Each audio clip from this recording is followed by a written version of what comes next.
This is called What I Want You to Know When I Am Gone. And originally, I was going to show you what a discard, a narcissistic discard, looks like from one year to the other. And I will do that first. The first photos you have here are from the man who stalked me, Ricky Howell, while I worked at the United States Post Office. And we were not dating on this day. In fact, I was quite angry because I had found out a bunch of lies he had told me.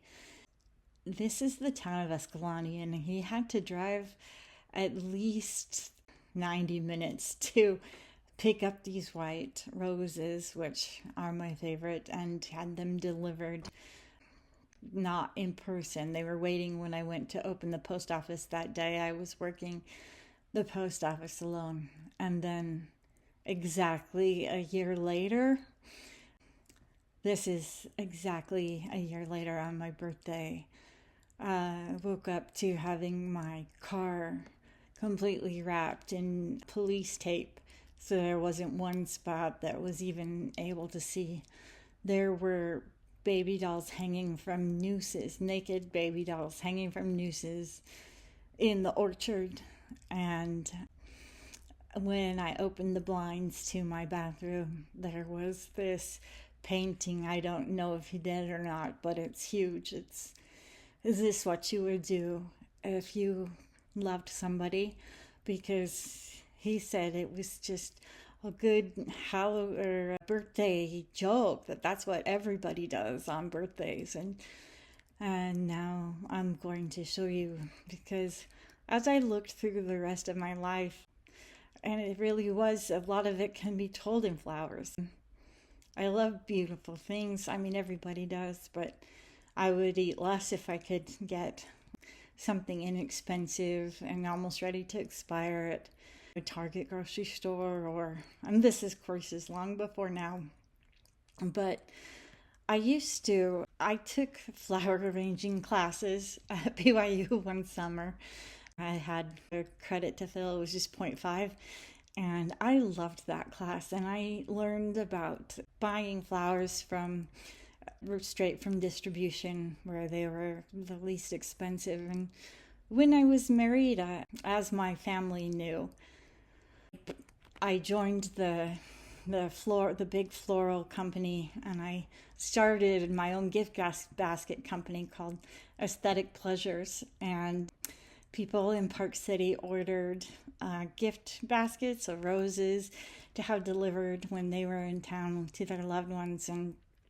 And my family often used my discounted before taxes to go to this amazing place that had all these flowers. But even all the way up to when I lived in Eden, everybody I know, and I realize it's a bad idea now, but everybody especially women, I would often give anonymous floral bouquets. I would go to a Goodwill or a Desert Industries, and you can get vases for almost nothing, like less than $1. And I'd make these arrangements. I'd buy these big packs, and then I'd make an anonymous. I'd stay up through the night arranging these bouquets, 10 or so, and then the widows, they'd wake up and there'd be flowers. I would never tell them that.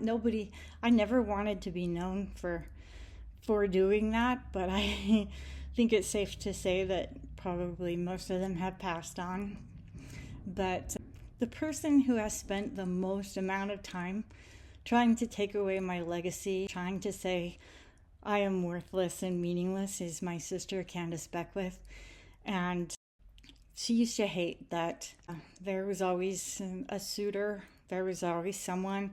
And I can say that I've almost never gone a birthday without flowers given to me by somebody, whether that I was married or not. But one time I didn't know this, but some kind of weird guy kind of liked her. She didn't say anything, and I First, she was in, or they had a floral delivery place to deliver flowers to her anonymously. She was just young. She was like, she's probably not even 20 yet. And I thought it would be a happy, but she ended up being horrified because she thought it was this guy. I get it now. I would never do that, but to young women anymore. There was a little while where we just had a kind of a brigade of young women who left each other kind notes and letters on. My whole life was about flowers. So this is how I want to be remembered. My sister's done everything she could to ruin anybody's memory of me, to criminally make me homeless, to say that I am crazy. She paired up with this guy who put the clown picture on my house the day before he set it on fire. So, Candace, this is the life you have destroyed.